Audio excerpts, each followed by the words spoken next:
Hello, everyone. I'm Kurt Roney, professor of strategic management here at the University of Mount Olive. In this video, we're going to be talking about international business and the environment in which firms who are multinational in character do business. Well, in a video like this, it's always a challenge because it's really not possible to summarize or cover all of the international business environment.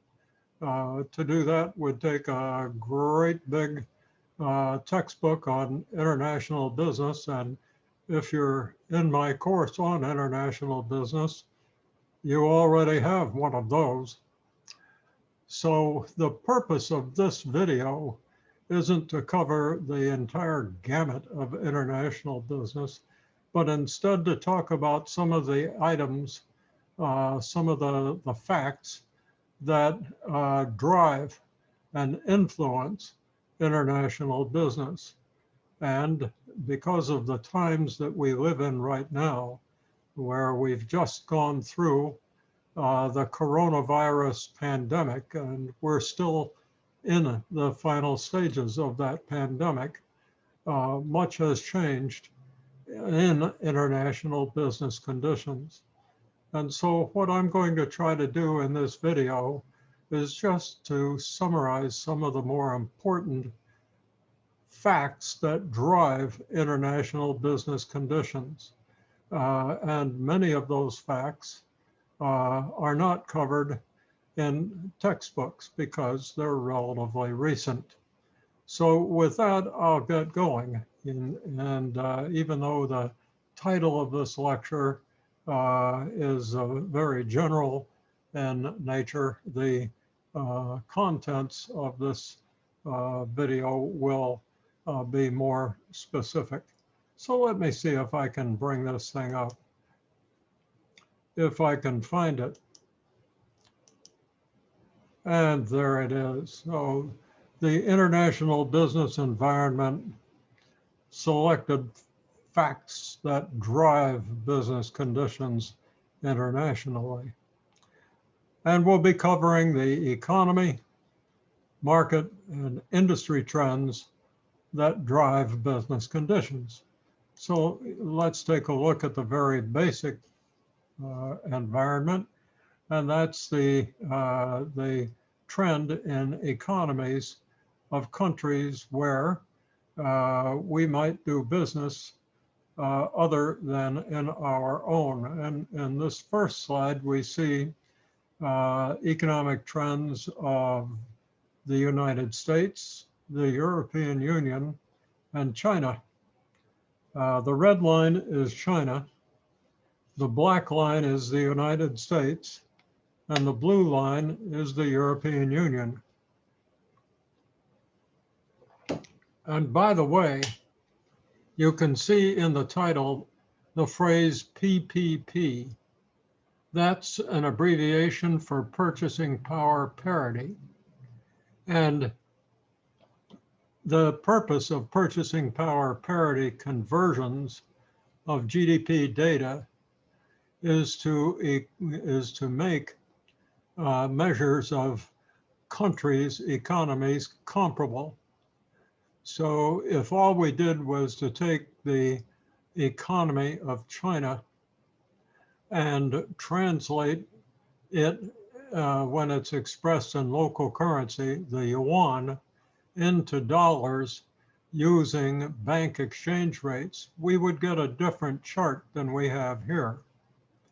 But if we take $100 in the United States, go to China, and buy $100 worth of yuan, what we find is that when in China, we can buy more goods and services in China than $100 will purchase in the United States.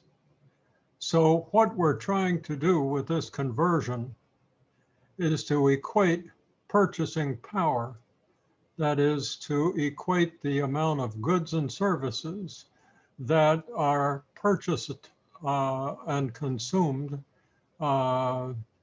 per unit of currency between countries.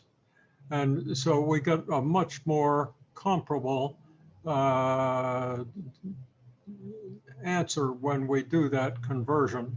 And now analytic economists tend to use purchasing power parity rather than simple conversion of foreign countries' economies into dollars using bank exchange rates.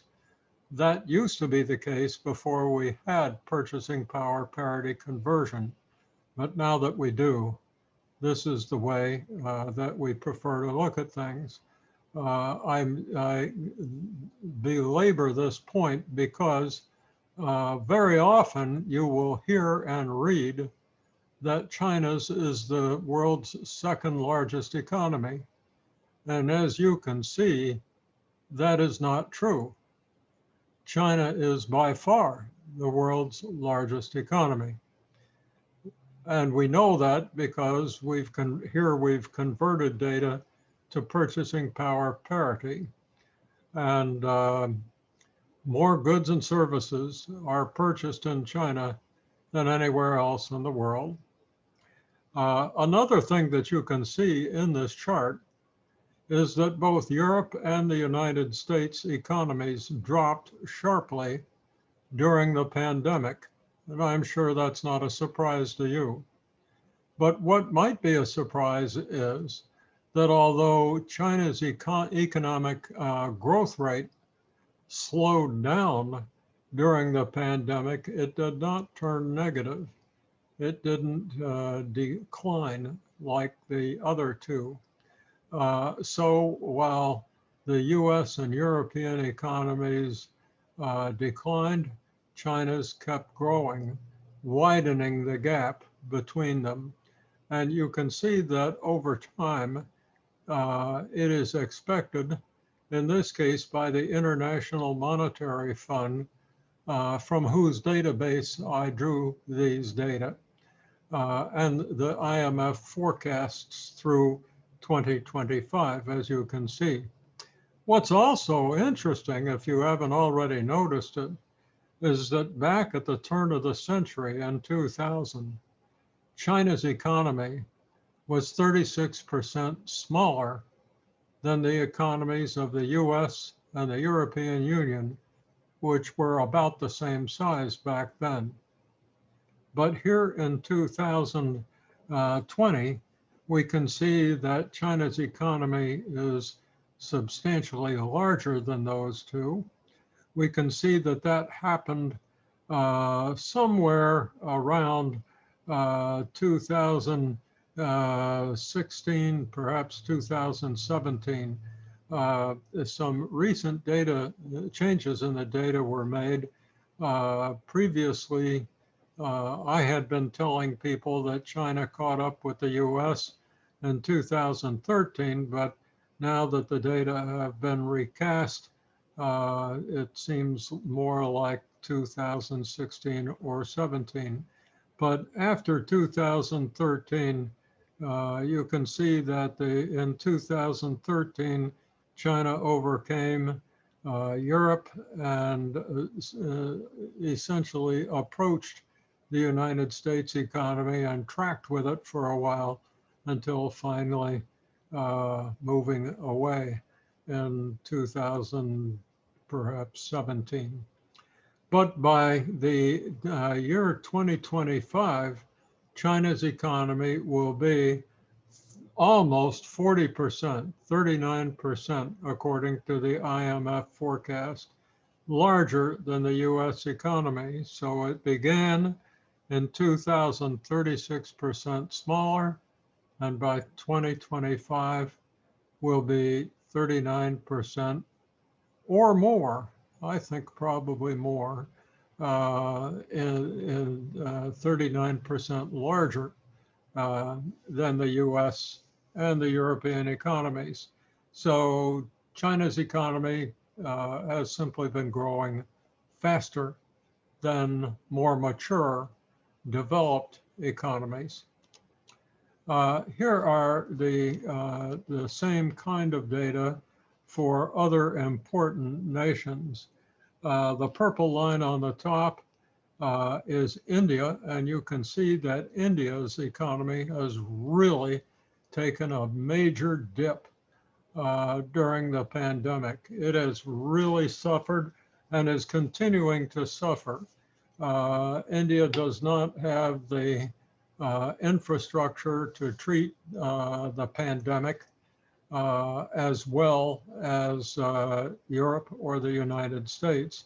And although we see a sort of a V-shape drop and then an increase in 2021, all that I can read about India tells me that it's probably not going to be a V and something more like a lazy J. The brown line is the Association of Southeast Asian Nations, the so-called Asean Group.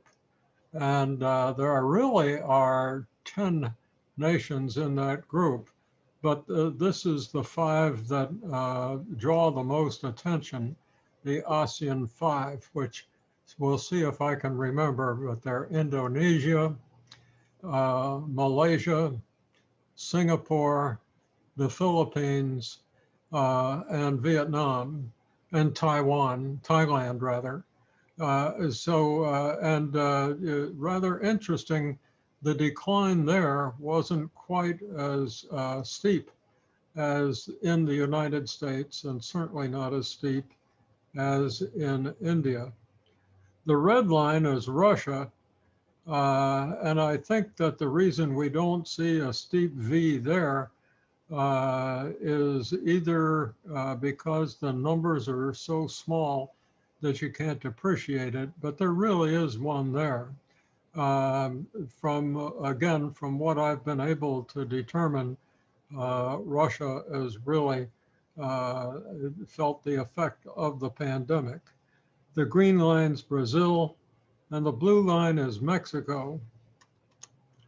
Here are rates of change and simply in GDP, taking out inflation, the so-called constant rate. And here we're not using purchasing power parity because we're essentially just comparing one economy against itself over time. But you can see in the left panel, China, although it did decline, its growth rate declined in the pandemic, it did not drop down to 0. The growth rate dropped down to what appears to be from this chart, something like 2 or 2.5%. And in the current year is expected to move back up, perhaps to 7%. But we can see that the declines suffered in Europe and the United States were more severe, and that the growth rate was interrupted, and those economies actually did decline. The European Union more than the United States. On the right panel, we again see India. And India's line is interesting. You can see that it also has been growing rapidly, like China, and is expected to grow after the pandemic faster than China. But during the pandemic, it suffered the steep decline I mentioned earlier. So there are some drastic changes here. The green line is Brazil. The red line's Russia, and you can see that Russia has had some pretty significant ups and downs over the years. During the banking crisis of 2009 and 2010, you can see that Russia had a big problem. Russia, among other things, is noteworthy because it provides petroleum and petroleum products to much of Europe. So as the petroleum market varies, Russia's economy also is likely to vary. Incidentally, I hope you've noticed the black line. That's that Asean Group again. And you can see that it's been growing rapidly, less erratically, and after the pandemic, like India, is expected to grow fairly rapidly. So here is GDP per capita, which is a good proxy for consumption potential in a nation. It's not a measure of consumption, but it's a proxy. It's an indication of consumption potential. And we see some interesting trends here. First of all, China is no longer the biggest, as it was when we looked at GDP on a purchasing power parity basis, the aggregate. Instead, we see that on a per capita basis, with actually 1,400,000,000 people now, China has a very large population, about 4 times the US population, which is about 330, a little more than that, million. But if you multiply that by 4, you get just about China's 1.4 billion. Anyway, you can see that China's GDP per capita is considerably less than in Europe or the United States, which is the highest and the wealthiest of the nations. But again, we can see that whereas the GDP per capita in Europe and the United States has dropped during the pandemic, that wasn't the case in China because it kept growing. Okay, over on the right side, we again see those same countries we looked at previously, and the red line is Russia. And Russia certainly is the wealthiest of the nations here, but we need to be careful. You can see that in 2020, Russia's GDP per capita was equivalent to about 27, let me see if I can pick it up. No, the computer won't tell me, but it's about $27,000. And if we go find $27,000 over on the left side, we can see that that's on the low end of the scale here. So you got to read the scale in order to get the full message. We can see the blue line is Mexico. And again, Mexico, if we take a look at $20,000, would only be down here somewhere. And it won't be long before China's GDP per capita surpasses Mexico's. The brown line is Brazil. I think probably at something like, let me see, 15. This is about 15. This is about, yeah, about 15. So that's just about where China's is. And then at the very bottom, India. India is not a wealthy country, and its consumption potential isn't very high either on a per capita basis. Now, why do we care about this when we're talking about international business? And I hope that you've already got the idea. Can I sell products with high prices here in the United States?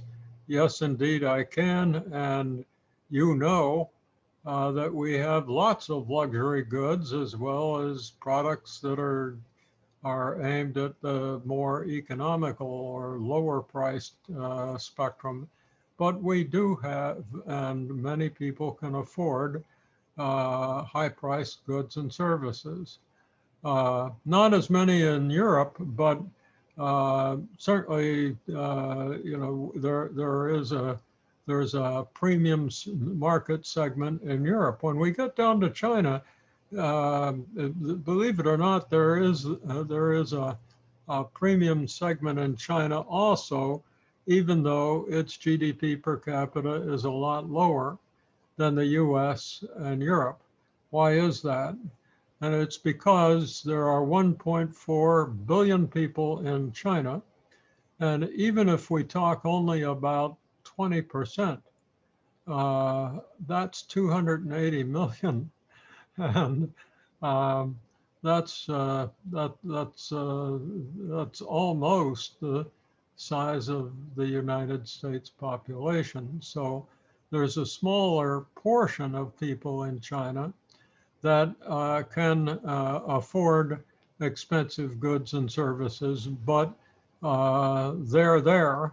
And so there is a market segment that where premium products can be sold in China. However, if you're talking about mass marketing and consumer goods that are aimed at the multitude, you'd better be prepared to offer products at a low price or on an economic basis. Now, when we get over to Russia, remember that Russia is somewhere down in here. If I pick off the point here, $27,000. So a little bit less than 30 on this chart. So it's about halfway between Europe and China.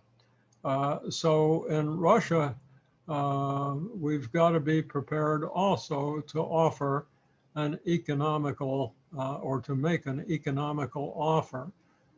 There is a smaller portion of the public that can afford premium products.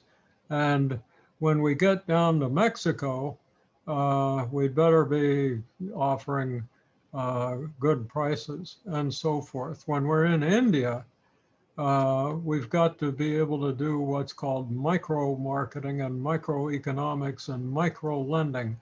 Everything has to be at smaller numbers on a per capita basis. But here again, where the population is about 1.35 billion, and soon that population will exceed China's. So there's a small segment of people in China that can afford, among other things, cars. And we'll get into that later. I'll show you some of the cars that are sold in India.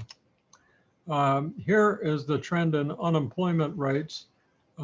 This line at the very top that will continue to increase in the forthcoming year represents Brazil, which has a real problem. We can't get the numbers for India. India's statistics are very difficult. It's been identified that India's economic and population data are often incorrect. So I've left them off of this chart. But you can see that Brazil has a real problem with unemployment. It's related to the political turmoil of that country and the internal difficulties there. We can see that the European Union has enjoyed a lower unemployment rate, as has the United States, and has come down nicely and then shot up during the pandemic to the point where Europe and the US both have right now fairly high unemployment rates. The projection is that the US will see unemployment rates fall back down, but that they'll stay relatively high in Europe.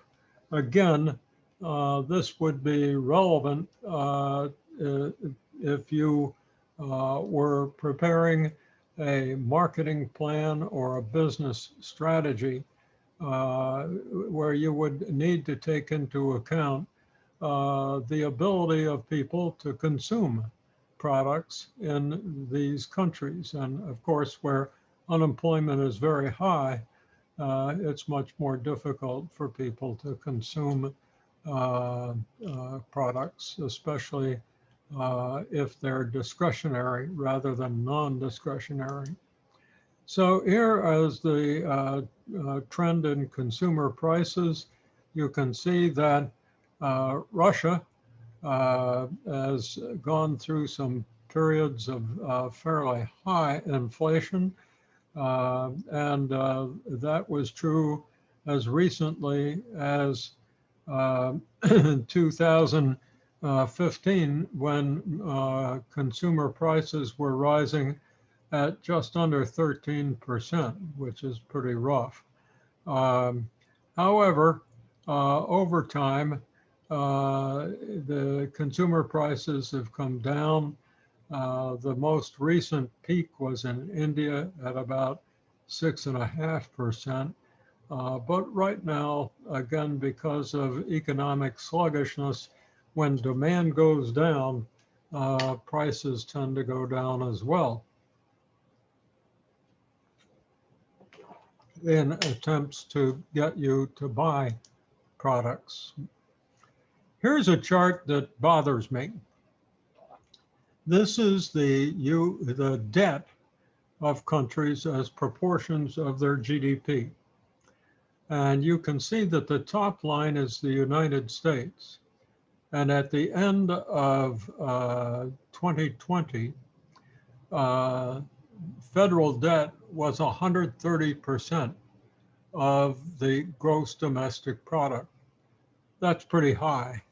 You can see that back here at the beginning of the century, in 2001, it was 53%. And then when we got to 2010, it was up to 95%, and that was pretty rough. Got up to 108% in 2019, and then in the most recent year, 130. Based upon pronouncements of the incoming new government, there's going to be a great deal more federal spending to stimulate the economy, so that this forecast of the International Monetary Fund is probably going to have to be revised, and that line is going to continue upward. This presents some real problems for the United States government and for you and me, because with debt that high, servicing that debt is going to become more burdensome, and it's going to be more difficult for the government to provide important services, whether it's healthcare, education, or, and this is the real scary one, defense, because both Russia and China have increased their military capabilities dramatically in recent years. And yet ours, under President Trump, the military was re-strengthened, but not to the point where we achieved the kind of lead that we've had in the past. And with the continued growth of military capabilities by China and Russia, because of this debt and the crowding out of the budget that could occur, it's very possible that we'll have to reduce defense expenditures. That's a big problem. So Here we have Brazil, debt as a proportion of GDP. It's just over 100%. We can also see that China's debt as a proportion of GDP is rising. It's nothing like in the United States, but it is rising. Let me see if I can pick a number off for you here. About 49% in 2018, getting up to, let's see, it's not cooperating with me, but you get the idea. It's about 50%. That's a lot less than 130, isn't it? So this is an issue, and you can see that many of these lines are rising. Here's one. Brazil, as I mentioned, is growing rapidly. India's is as well, but again, even up here at the top, it doesn't reach 100%.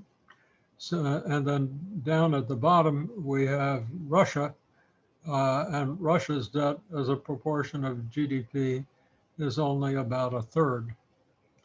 Okay, here's another measure, the gross national saving rate. Basically, we take corporate profits, which are saving, aren't they? Corporate profits are basically, what's left over of revenue after you've spent all you need to spend to get the product to the customer. What's left over, we call profit, but profit is just a form of saving. If it's personal, we really call it saving, but your saving is your revenue less your expenses, and what's left over, if there is any. These days, that's a little difficult, is personal saving. So if we add the two of them together, we get liquid funds. We get funds that are available for reinvestment as a proportion of the gross domestic product. So this is an indicator of the country's ability to reinvest in its infrastructure and its institutions. And here we have the result. China is by far and away the most capable of reinvesting in itself for its growth. And of course, when we look at growth rates, that's what we see. China's growing very rapidly, more than other nations, other major nations. In the past, India has been in second place, and India has been growing rapidly. But now we see that Russia is also picking up the pace. And so India and Russia have gross domestic savings equivalent to about 30% of the GDP, whereas it's 45% in China. We can see that in years past, the gross domestic saving rate has been, gross national saving rate has been over 50% in China, but it's come down simply because the economy gets bigger and bigger, and as it gets bigger, the same amount of saving is a smaller portion of the base. So here's the United States down here at something just under 20%, substantially lower. And as I mentioned earlier, with the debt as a proportion of GDP, we have a problem in that it will, even if we do enjoy gross national saving rates from corporate profits and personal saving, that will have to be consumed in debt service more than otherwise would be the case. Is the same measure. The line at the top is for the Asean Group. That's that group of 5 Asian nations that I mentioned earlier. You can see that it's at about 30%. So if we go back to the prior chart, 30% is about the same as Russia and India. So the ASEAN group can be expected to grow pretty rapidly as we go forward. And I think that the ASEAN group of nations is thereby an attractive target for international marketing. The blue line is the average for the world, gives you a basis for comparison.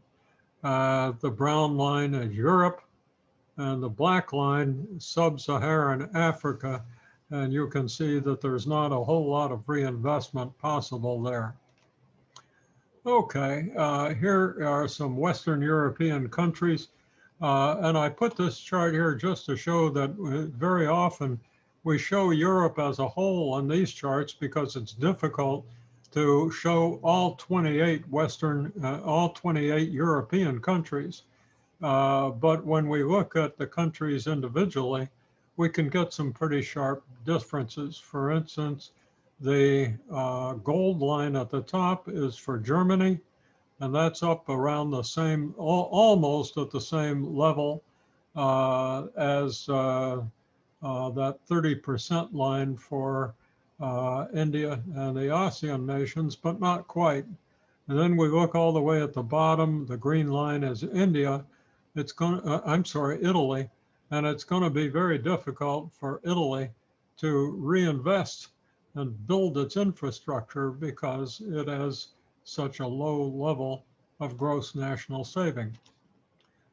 Well, that's an overview of the international economy. And I hope it gives you a basis to build on as you're going through the course. So now let's take a look at some trade balances. The first thing we can look at is the countries that are in surplus and deficit. The red line is Russia, and Russia has always enjoyed a trade surplus, at least until recently, because it supplies energy through pipelines to Western Europe. In recent years, the Americans have been shipping natural gas, liquefied natural gas, to Europe, and there has been some additional shipping through new pipelines from Eastern Europe to Western Europe. Azerbaijan, in Azerbaijan, there's a big pipeline. Kyrgyzstan, Turkmenistan, I'm trying to think of Kazakhstan. Those are countries that have substantial amounts of petroleum that can be shipped to Western Europe. And as that happens, Russia has to settle for a smaller share. Nevertheless, because it is an energy exporter, Russia usually has a trade surplus. Now, after that, we've got the European Union, which typically has a trade surplus. This is a little bit of an odd number. If you simply add up the 28 countries' surpluses, you get one number, but if you then subtract the intercompany transfers or inter-country transfers, it's not as likely that you get a number as large as we see on this chart. So first, perhaps Italy sells something to Germany, and then Germany sells that as part of another product to to France or the United Kingdom, and so forth. And every time you do this, you get a trade surplus. But it's still within Europe, isn't it? So every time you add one of those transactions, you're repeating the calculation of the trade surplus. So I've always been a little leery of European trade surplus data. There's a real standout on this chart among the countries that have large deficits, trade deficits, and it's that black dotted line on the bottom. That's the United States. And this is again what President Trump has been complaining about. He has wanted Russia and China to, and China, by the way, is the orange line. You can see it's also had a positive balance. But Mr. Trump has been demanding that countries such as Russia and China, if they want to trade with us, trade equally rather than for one to have a surplus over the other. But over the years, the United States has had a pretty substantial deficit. That is to say, it imported more than it exported. Okay. Here's that same information in a little more easily understood form. The top two graphs represent China, and the bottom two, India. And you can see on the left side, China's trade balance has been declining over the years. Although it's been positive with the US, China trades with other countries, including those in Asia, and it imports products from Asian countries, as well as others. And so over time, China's trade balance really, although it's still positive currently, it's been coming down, and the IMF has forecasted that it could fall into a deficit by 2024. If we look at that trade balance as a proportion of GDP, we can also see it coming down in China. And it has been doing that for some time. The bottom two graphs represent India, and you can see that India's trade deficit, as I mentioned earlier, has been pretty significant, both in the aggregate and as a percent of GDP. India, this is also relevant because trade deficits and surpluses affect currency exchange rates. And so if the exchange rate is impaired by trade deficits, you can imagine that India's currency might not be worth as much today as it was in the past. This makes it difficult for folks in India to import products at a favorable price. Here are the same data for Russia, and you can see those trade surpluses that I mentioned earlier, and for the European Union, which really is pretty substantial, even as a proportion of GDP, over 2% at the top, about 2.5%, currently about 2%. That's a pretty favorable proportion. Of course, in Russia, it's been a lot higher. And again, that's the influence of petroleum.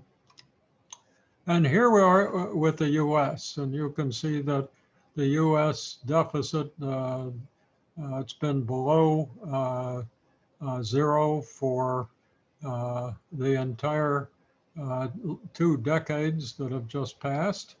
And as a proportion of GDP, it's more than 2% today, and it's been down almost well over 5% in the past couple decades. So this is another issue that the U.S. needs to deal with.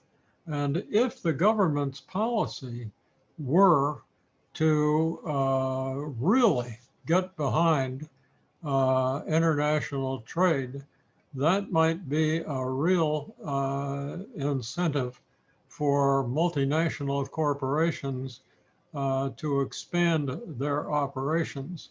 So keep watching these balances, because if the government decides to really get behind international trade, that might be a good place for you to want to find a job in the international division of a large corporation. Here are the currency exchange rates of several countries. And in this case, I've chosen graphs from the Federal Reserve Economic Database, that's what FRED stands for, to show the amount of foreign currency that a US dollar will buy.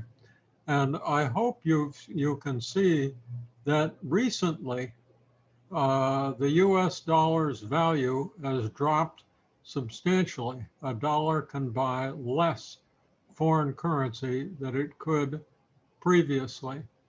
And so this is going to make it more costly for the U.S. To purchase goods that are provided by foreign suppliers. That means that your price at the grocery store will go up. So let's now take a look at some population data or demographics. And here's a chart that should startle you. Most people are not aware of this. This is the marriage rate in the United States, and the proportion of marriages or the number of marriages per 1,000 people. And you can see up at the top, at the very peak, we got up to something over 16, maybe 17 in 1950. But today we're down essentially about 1%, one birth per 1,000, and that's not enough to replenish the population. This same trend is going on in the European Union, where both marriage rates are declining and divorce rates are increasing. Now, something I should have put here is a parallel chart to show divorce rates, but divorce rates in the United States are also increasing quite remarkably. So the marriage rates decline, divorce rates go up. And here is the same pattern to a somewhat less dramatic extent in Europe. And here it is in China, even in China. So something's happening worldwide. And I had more slides here to explain some of this, and then I just realized that I didn't want to get into teaching a course in sociology, but simply to point out that what drives consumer behavior, for instance, in purchasing of homes. I've worked as a consultant for companies that supply components for homes. and contractors. And what I can tell you for sure is that there's a growing demand for multifamily structures, condominiums, and apartment buildings. But why and that growth in those multifamily buildings is faster than the growth of single family homes. Why is that? And the answer is that there are more people who are not married and still want a nice place to live. They just don't want to go out and mow the lawn, and they may not have kids. So here's another trend that is quite interesting, and I've put it here simply because I don't think it's well recognized, and that is folks who speak Spanish. Today, a very significant portion of our population is Hispanic, about 19%. And the forecast is that it'll be 21% in 2030, and the growth rates have subsided. In part, that's because of President Trump's program to build a wall on our southern border and to enforce immigration rules more stringently. Apparently, the new incoming administration is not going to continue to build that wall. I've even heard rumblings about taking it down. And the enforcement of immigration rules will not be as stringent. If that's true, we don't know if it is or not because it hasn't happened yet. But if that's true, then that 21% easily could be too low. Could be that the Spanish-speaking population will grow to be more than 21%. So again, if you're interested in selling consumer products, how you sell them, the way you phrase language in advertisements and in printed, be they in media, the broadcasting, or in printed media. There are many cultural differences or cultural preferences in people's behavior, food, clothing, and so forth that characterize folks that come into this country from Mexico or Central America or the Caribbean. And by the way, the states that have the largest Spanish-speaking populations, as you might imagine, are California, Texas, and Florida.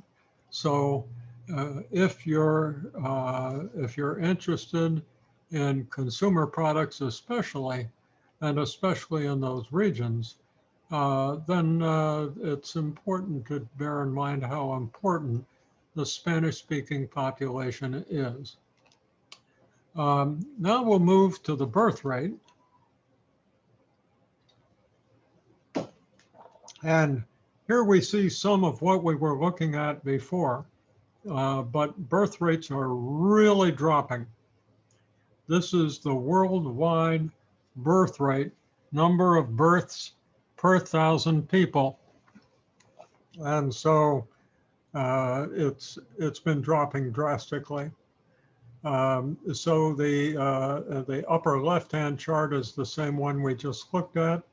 And then the right upper hand is the US, 1.3%, very low, lower than the world average. China, 1.2%, with the one-child policy. You've heard about that. And as you can see, the one-child policy has been in effect for some time. It's incidentally, if you're not aware of it, the one-child policy was discontinued in China, I think now 4 years ago. But the birth rate has not come up. I've been to China and traveled through China quite a bit. Frankly, I saw young people just very eager to have a job, make money, have a career. The last thing on their mind apparently was having kids. Married people want to have one child. They still want to have one child, and they lavish attention and money on that one child. So as I walked around, I saw families, grandparents and parents walking on the Great Wall of China with one little kid holding on with both hands and just being lavished with attention and so forth. The one child seems to be just enough, about enough for most people in China. So even though the one child rule has been discontinued, you can see that that line in China is pretty much flat. And that's because people, young people, aren't really interested in having more than one child. Quite remarkable. But they are in India. Although the birth rate in India has come down, it's still just barely above the replacement rate. You can see that the birth rate in Nigeria, and a less developed country, starts out very high and is still quite high, even though it's declining. And so what we see is that in undeveloped and underdeveloped nations, such as Nigeria, that's where population's growing, not in the developed nations of the West, but in underdeveloped nations in Africa, some parts of Asia and South America. So here is Russia. Again, it's come down. You see it got very, very low, and that alarmed the Russian government.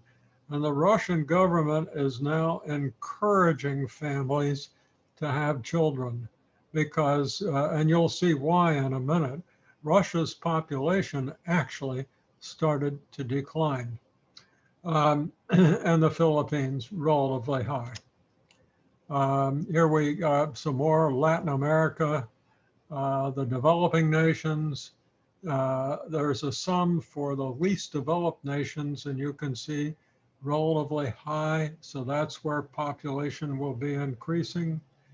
Middle East and North Africa, pretty much the same. Sub-Saharan Africa, all of these are areas where population will be increasing. And it's increasing where nations and economies can't really afford larger populations and domestic programs to support more people. So this is a significant issue. Among other things, these are not the most attractive markets. Okay, so let's take a look at population just overall. And here's the phenomenon that I mentioned earlier. You can see that China has had a very high population. Today it's at 1.4 billion. But the black line is India. And for reasons that we just saw in the birth rates, the Indian population has grown faster. And by 2023, will catch up with and surpass China's. And so from a standpoint of looking forward and thinking about the future, we can say that China is the growth market of the present, but India, as troubled as it is domestically today, India is the growth market of the future. Here are some other population trends. The black line on the top is Europe. The blue line on the bottom is the United States, both growing slowly. Europe now over a half a billion people, but that's 28 countries. The US is moving in the direction. Today it's about 330 some odd million people. And then the charts on the right are the ones that I mentioned. One of them is the trend that I mentioned earlier, and that is that the Russian population, you can see, has declined. Up here it was about 146 million.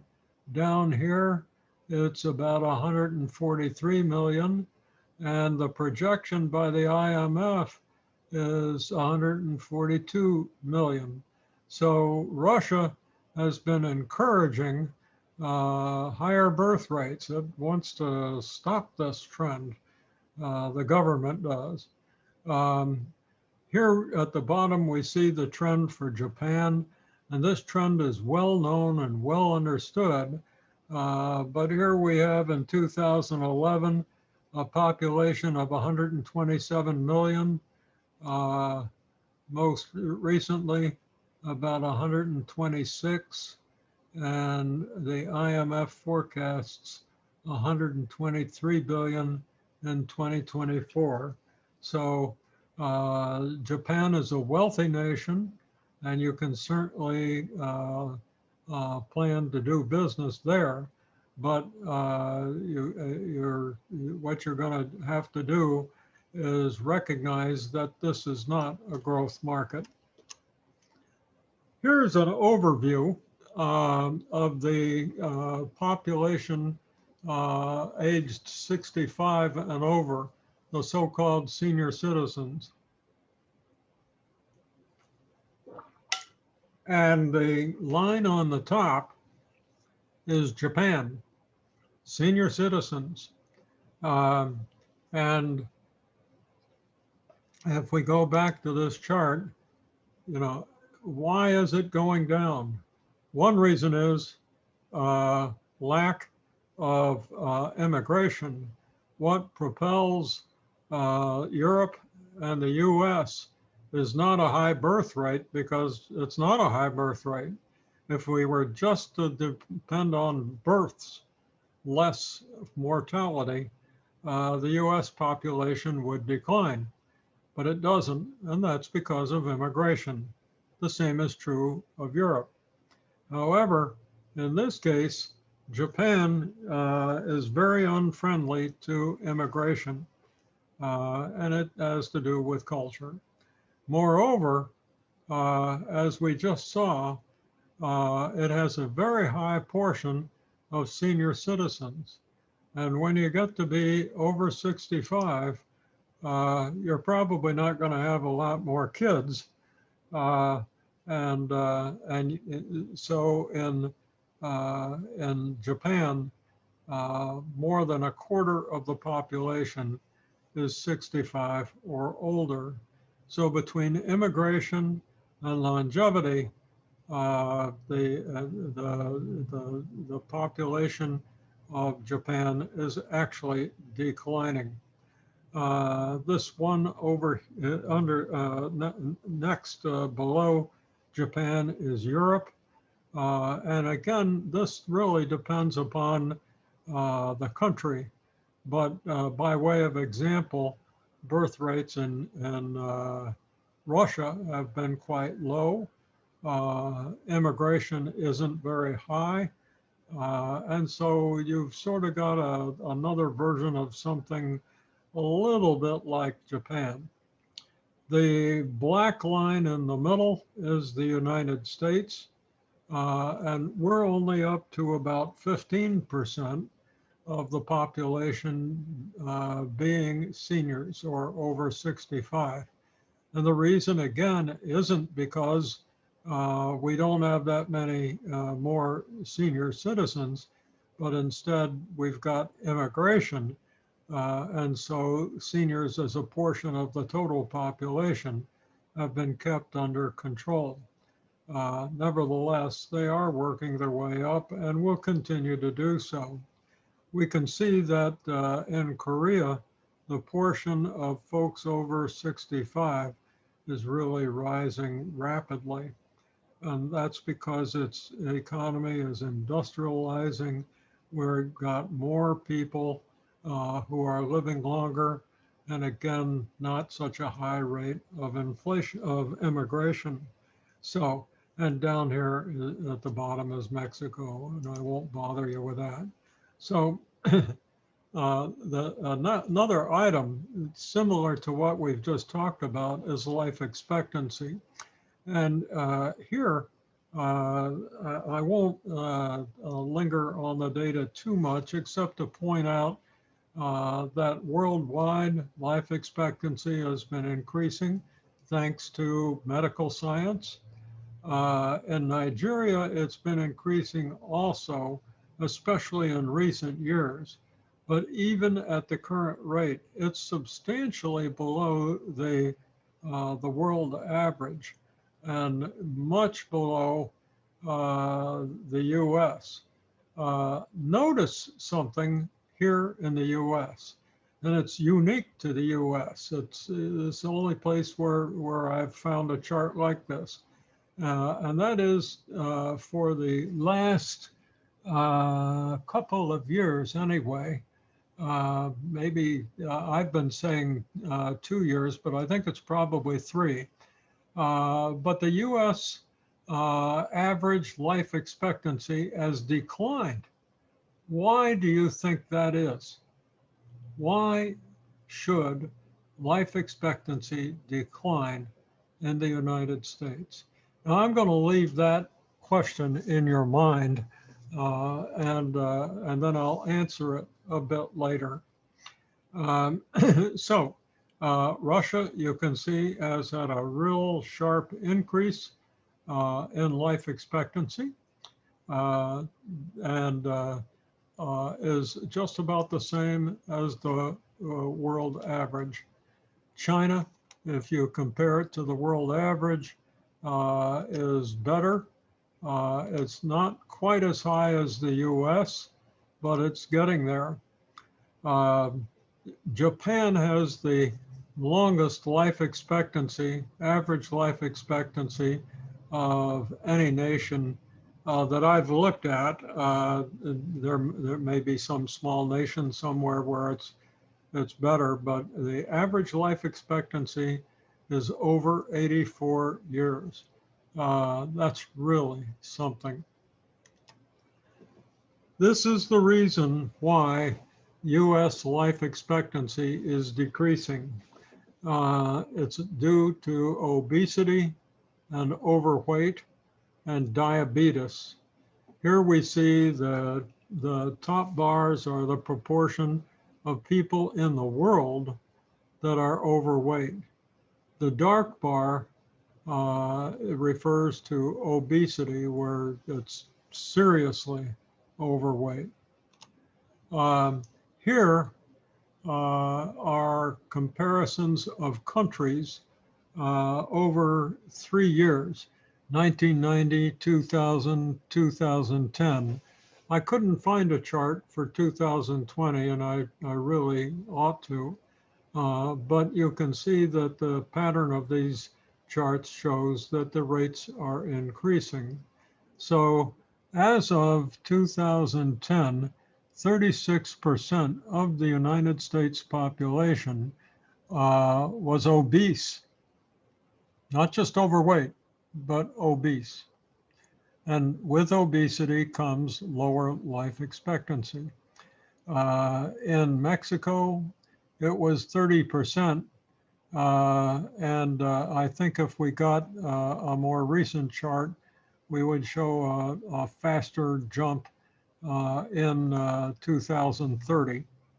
But because the US and Mexico have such high rates of obesity, life expectancy is lower. Now, there's some other reasons in Mexico, but in the US, the life expectancy penalty is a penalty of obesity and diabetes. So let's talk about some trends now. Um, pardon me while I bathe my throat. This chart shows GDP per capita, which we looked at earlier. We looked at the trends in GDP per capita.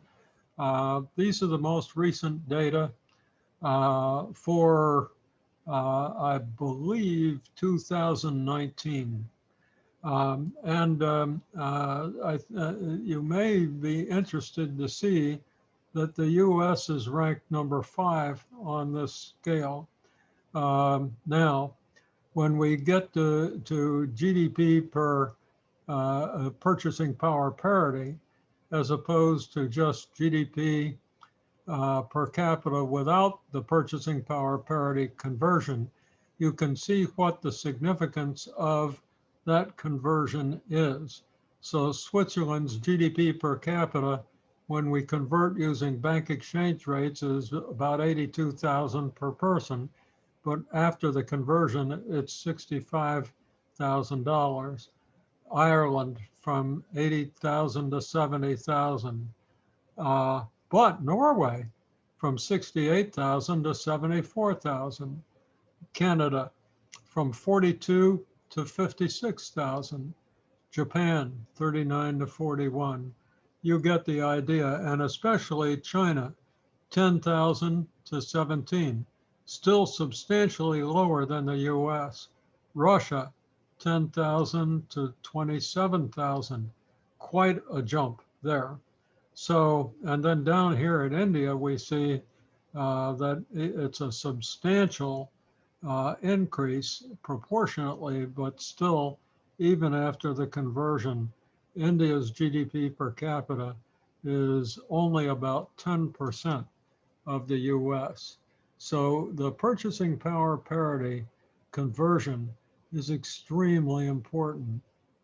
Now, what's kind of interesting is that some countries in Europe have higher consumption potential, GDP per capita, than the United States.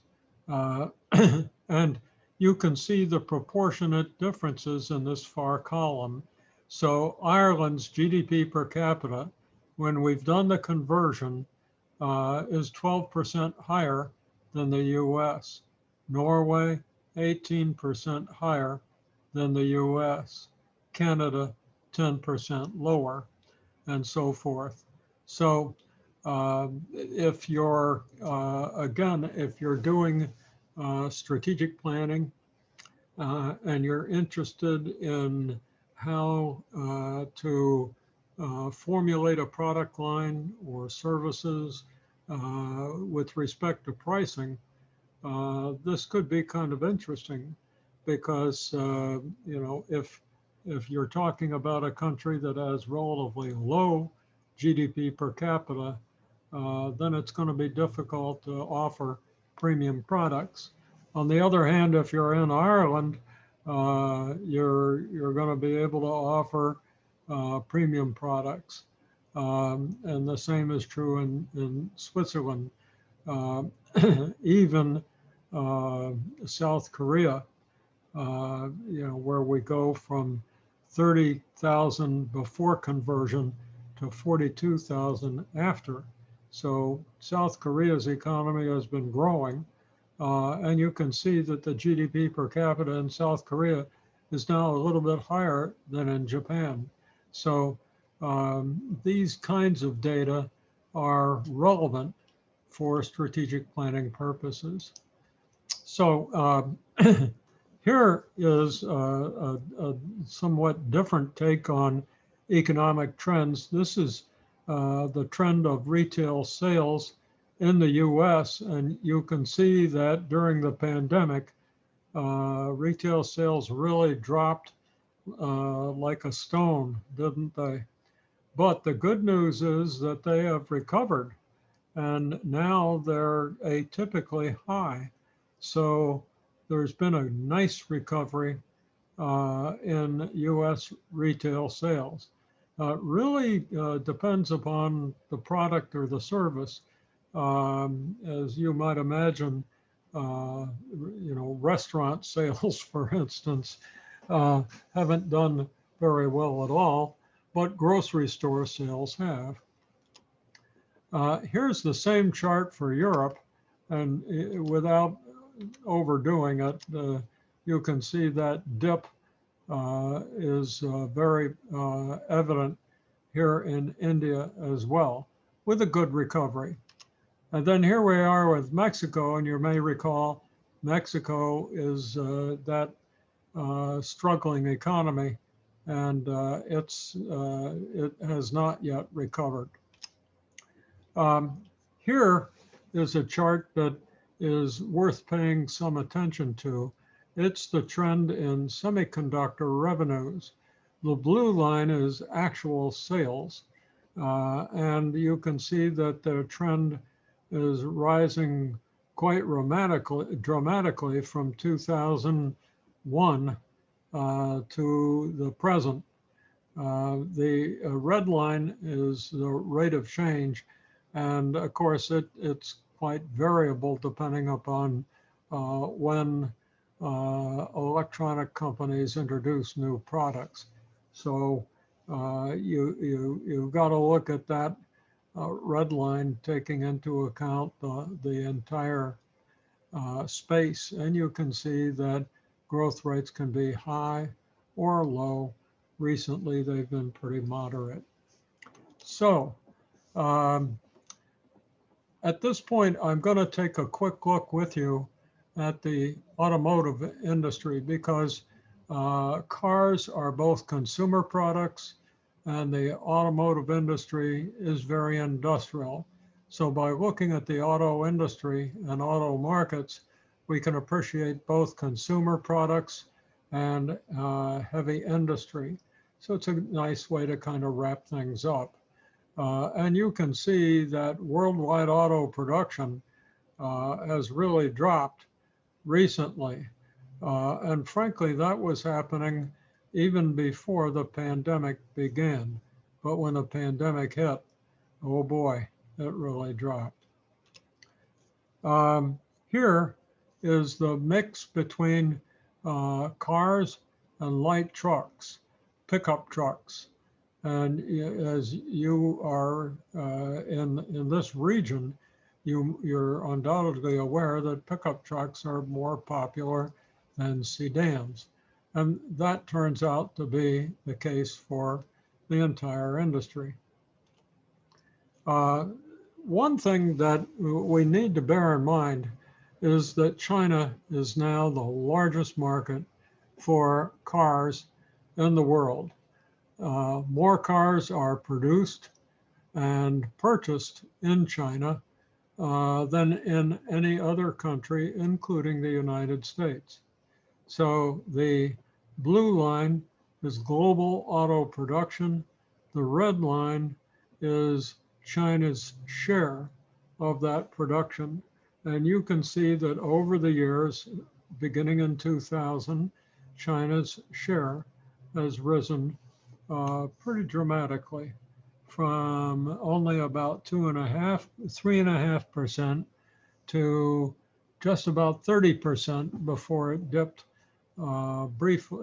slightly as China has gone into an economic slowdown, and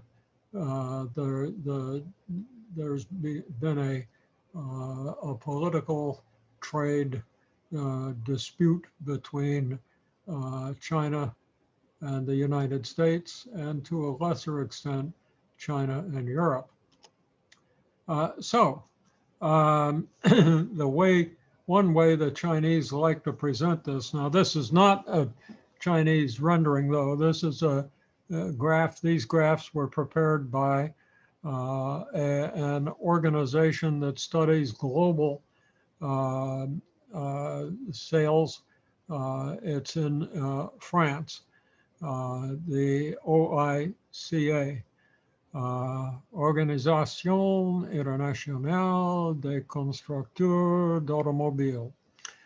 And in any event, China's auto production, as you can see, has grown pretty rapidly compared to where it was in 2007. It's about 300% of where it was in 2007. So the blue line, the heavy blue line at the bottom, represents auto production before you add in China. And then after you add in China, you have the red dotted line above it. And you can see that there's a pretty substantial difference between those two lines. And that difference represents the production in China. And it's a significant portion. Here's another way to look at the same issue. The purple bar is Asia. And what we're looking at is the index of auto production and the portion, the bars are market shares. And you can see that Asia, which includes countries other than just China, really represents a large portion of auto production. And you can see that the European Union's proportion has dropped, so also as the portion in North America. So a whole lot of growth in the auto industry has occurred in China.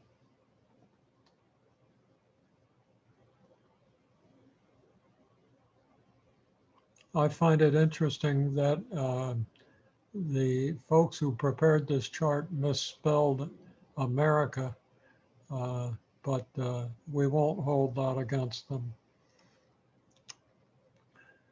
I think this chart is especially dramatic because here we're just talking about sedans, passenger cars, no pickup trucks here.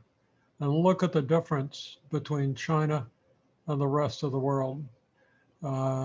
China dominates the passenger car industry. So here we are with market shares of the 10 strongest auto manufacturers in 2000 and 2017. And both their ranks and their market shares. Toyota and Volkswagen are both very important. In 2017, both had about 11% of the global market, followed by Hyundai and General Motors. General Motors has really backed off. If you take a look at its market share in 2000 compared to 2017, you can see a real reduction.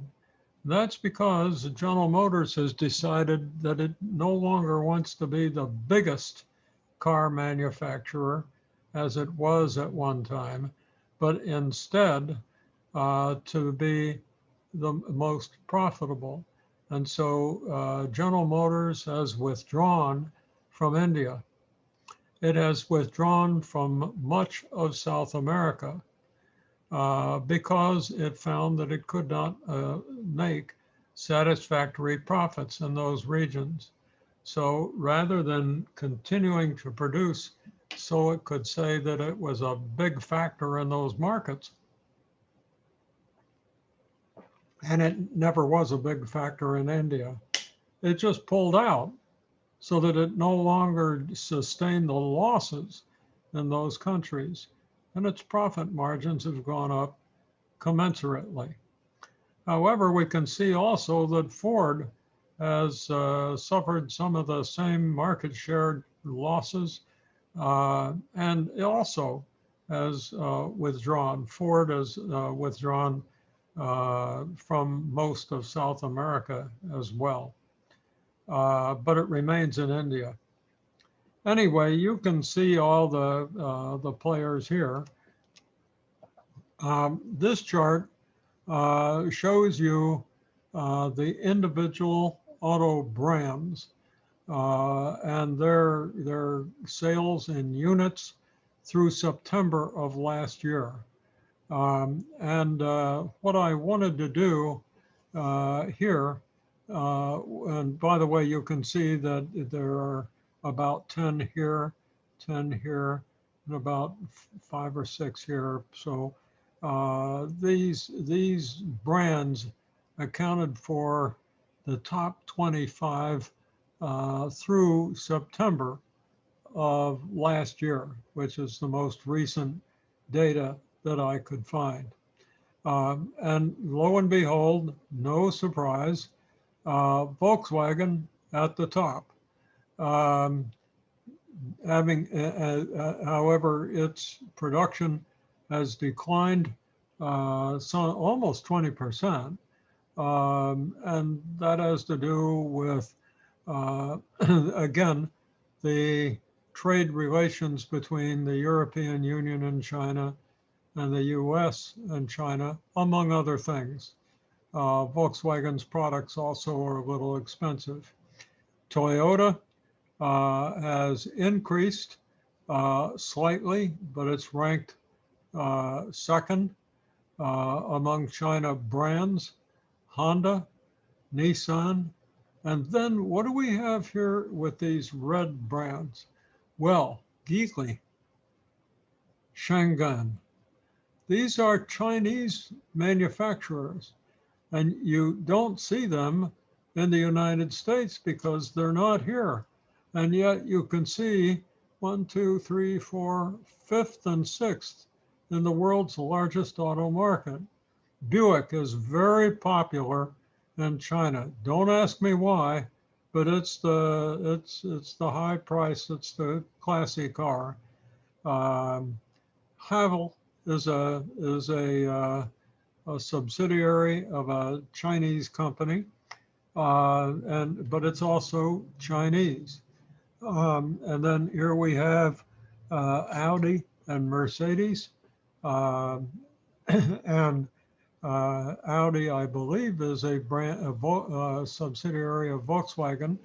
But then we come over to the second 10, and here's Belgium, another Chinese brand. Later on, after BMW, Wulong, Chery, BYD, GAC, SAIC, which manufactures General Motors cars in China, as well as Volkswagen cars. And has its own brand, which are represented here, and more SAIC, FAW, Dongfeng, and I don't know what this one is, Hongji. So the point of this slide is to demonstrate to you that in China, there is a substantial number of automobile manufacturers that are Chinese. They are not American or German or Japanese. They're Chinese, and they are growing and will continue to grow as China pulls out of the current economic sluggishness, and the GDP per capita continues to grow so that more people can afford cars. But this is a very interesting industry and market. And in China, it's not quite like the auto industry in the United States and Europe. And the competition is very intense because of these local participants. So here are the countries, the parent companies of the countries where automobile markets occur. The biggest market is China, The second biggest is the US, third Japan, fourth India. So these are simply the ranks and market shares of countries in the global automotive market. I'm sorry I didn't say that very well initially. And so China accounts for almost 30% of the global market. At least it did in 2018. India is ranked 4. It's not, doesn't have a large market share, but that market share grew by more than 3 times, from 1.4% to 5.4%. And the India, we've already seen, is a rapidly growing economy and a rapidly growing population. So what can we learn about India's automotive market? And here we see in 2019 and 2018, the market shares of the auto manufacturers and their national origin. So the #1 position in India is Suzuki, a Japanese company. The #2, and by the way, look at that, Suzuki's market share. Over half of the Indian auto market is accounted for by Suzuki's sales. Second is Hyundai, a Korean company. And then the next 2 are Indian companies, just like we saw in China, companies that don't sell their cars in the United States, but very well may do so sometime in the future. And again, they don't account for the same market shares that Hyundai and Suzuki do, but they're growing. Tata's market share has decreased, but I'm sure it will continue to grow over time because Tata is a very strong company. In the case of Mahindra makes a variety of products. We'll see a couple in just a minute. But Mahindra is the world's largest manufacturer of tractors. They make more tractors than John Deere does. A very strong company, but they also make automobiles. So you can see the rest of the crowd: Honda, Toyota, lots of Japanese manufacturing going on here. But just a couple of statistical observations. If you take the shares of the top 2, you get 2/3 of India's total auto market. Suzuki and Hyundai represent 2/3 of the whole auto market in India. And if you add up the Japanese, Suzuki, Toyota, what else am I looking for? Nissan. You get about 60 to 62%. So this is a pretty concentrated industry and market. These are the best-selling cars in India, and you can see that the top 4 are made by Suzuki, the next 3 Hyundai, the one after that another Suzuki, and then finally Tata. So again, very concentrated. So here is the Suzuki, and please note the price when you convert LAKH. Perhaps there's a way to say that, but about 1 LAKH is 100,000 rupees. So 300,000 rupees is worth about 4,000 US dollars. So this car is very small. It looks large in this picture, but it's not a big car at all. And it's the Suzuki Alto, sells for about $4,000. The Hyundai Elite sells for more, $7,700. In India, that's a pretty good car. Here's the Tata Chago, Chago, I think it's pronounced, but its price is 4,600 US dollars when you convert 3.4 100,000 rupees to US dollars. You get about $4,600. And in the literature on the Tata Chago, there's a fairly wide range of prices quoted, so I picked it in the middle. In any event, you can see that that's a small car. And finally, if we just look over on the right, we see, in addition to Tata, we see Mahindra, Hero, and I'm not sure how to pronounce this, but Bajaj. I don't think it's Bajaj. That would be a Spanish pronunciation. So I think it's probably Bajaj. Anyway, let's take a look at those products. And so over here on the left, we see the Mahindra. And the Mahindra is another one of those higher priced products. It's an SUV, clearly marketed to folks who can afford a little more expensive car. But in the US, $13,700 would not be considered a very expensive car, would it? And yet in India, it would be.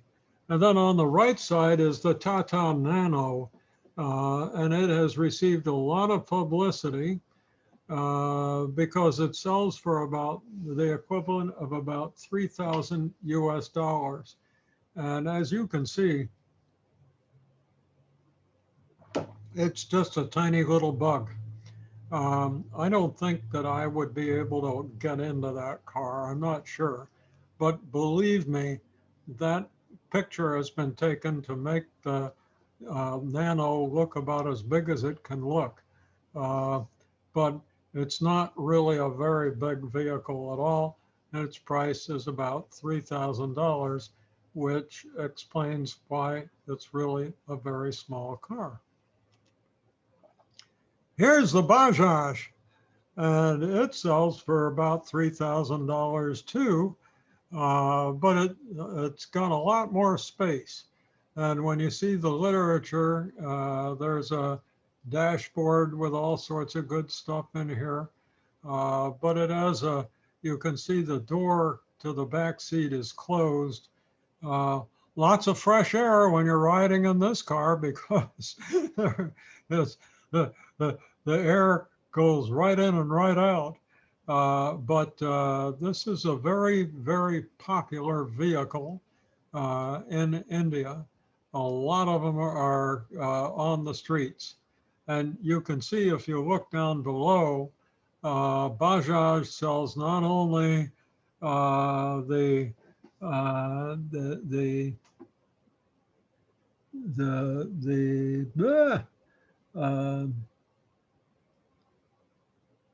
I'm sorry, I can't remember the name of the product.